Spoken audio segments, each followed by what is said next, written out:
মাসের পর মাস মণিপুর কন্ট্রোল করতে পারে না, যারা দিল্লির ওই ভয়ঙ্কর রক্তাক্ত ইনসিডেন্ট কন্ট্রোল করতে পারে না, যারা উত্তরপ্রদেশ থেকে মধ্যপ্রদেশ একের পর এক ডবল ইঞ্জিন সরকারের রাজ্যে কুৎসিত ঘটনা কন্ট্রোল করতে পারেন না, তাদের প্রচারকরা ভিত্তিহীন কুৎসা এসব করবেন, এ তো খুব স্বাভাবিক ব্যাপার।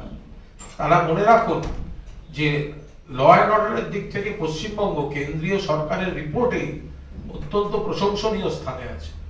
সিবিআই এর এফআইআর নেমড শুভেন্দু অধিকারীকে সিবিআই দেখতে পাচ্ছে না, আবার সিবিআই এর এফআইআর নেমড রাজকুমার রাম, তিনি ইডির অ্যাসিস্ট্যান্ট ডিরেক্টর,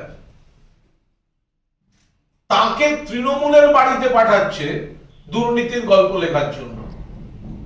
ফলে আমরা চাইছি সাধারণ মানুষ বিষয়টা দেখুন, এই যে চূড়ান্ত দ্বিচারিতা, এই যে মুখোশের আড়ালে অন্য মুখ খেলা করছে, দুর্নীতি কোথায়, এতজন তৃণমূলের বাড়িতে যাওয়া হচ্ছে, তার কটা তথ্য প্রমাণ দিয়ে প্রমাণ করতে পেরেছে কোর্টে। কোর্ট থেকে তো বিচারপতিরা বলেন তথ্য কই, প্রমাণ কই, কতদিন আটকে রাখবো।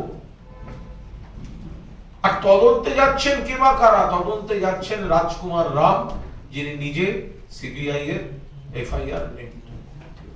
ফলে আমরা স্ট্রংলি আমরা অপোজ করছি যে কেন্দ্র আগে জবাব দিক, ইডি আগে জবাব দিক যে সিবিআই এর এফআইআর নেমড একজন অফিসার কি করে তারপরও তদন্তের কাজে যুক্ত থাকতে পারেন, কিভাবে যুক্ত থাকতে পারেন, এটা তো ইডি কে ক্লারিফাই করতে হবে। এই রাজকুমার রাম কি সেই রাজকুমার Ram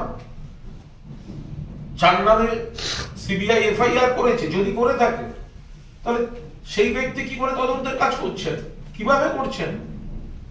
CBI FIR named Suvendu অধিকারীকে ধরবে না, আবার এফআইআর নেমড অফিসারদেরকে তাদের রাজনৈতিক প্রতিহিংসা, ভেন্ডেটা পলিটিক্সে ব্যবহার করবে, এটা কি করে হতে পারে? বিজেপির নেতারা কদিন আগেই বলেছিলেন, 30শে ডিসেম্বরও বলেছিলেন, এরপরে উত্তর 24 পরগনায় কি হবে দেখবেন। বিজেপি তো বলে দিচ্ছে এজেন্সি কবে যাবে, কোথায় যাবে, কোন জেলায় যাবে, কোন দলের বাড়ি যাবে, কার বাড়ি যাবে। সাধারণ মানুষের কাছে ইডি, সিবিআই, এনআই এর বিশ্বাসযোগ্যতা বলে আর কিছু নেই। তারা ভাবছে বিজেপির লোক পাঠাচ্ছে। এখন সেই জায়গায় এই লোকের যদি আবার এই নমুনা হয়, তাহলে তো সে ভয়ঙ্কর কঠিন ব্যাপার। ফলে আমরা পরিষ্কার বলছি, ইনি সুস্থ হয়ে উঠুন, দ্রুত সুস্থ হয়ে উঠুন, যথাযথ চিকিৎসা হোক, কিন্তু এই ব্যক্তি যিনি দুর্নীতিতে অভিযুক্ত এবং সিবিআই এর এফআইআর নেমড, তাকে কি করে তদন্তের কাজে এখনো ব্যবহার করা হচ্ছে সেটা ইডি কে ক্লারিফাই করতে হবে, ইডি কে এর ব্যাখ্যা মানুষের কাছে দিতে হবে।